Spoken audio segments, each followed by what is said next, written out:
ආයිබෝවන් කියලා සිළු දෙනාම පිළිගන්නවා.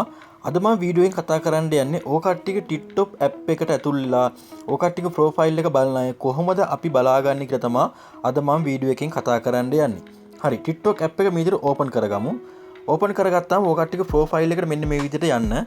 ගියාට පස්සේ දකුණත පැත්තේ උඩ තියෙන මෙන්න මේ විදිහට ඉරි කැලි තුනක්. අන්න ඒකට එකපාරක් ටච් එකක් දෙන්න. ටච් එකක් දීවම යටම තියෙන setting and privacy කියන එකට යන්න.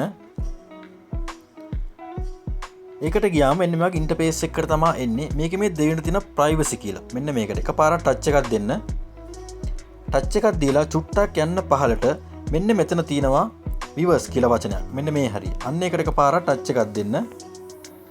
ටච් එකක් දීපුවා මෙන්න මේ ටික් එක ඕ කට්ටිය ටච් එකක් දීලා මෙන්න මේ විදිහට ඔන් කරගන්න.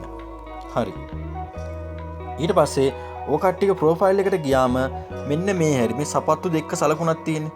මෙන්න මේ හැරින් ඕ කට්ටියට බලා ගන්න පුළුවන් කවුද ඕ කට්ටියගේ ප්‍රොෆයිල් එක බලලා තියෙන්නේ කියලා. ඉතින් මං හිතනවා ඕ කට්ටියට වීඩියෝ එක තේරෙන්න ඇති කියලා.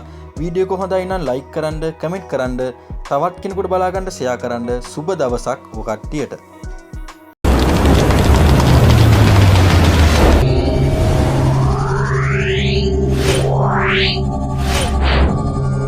Meow.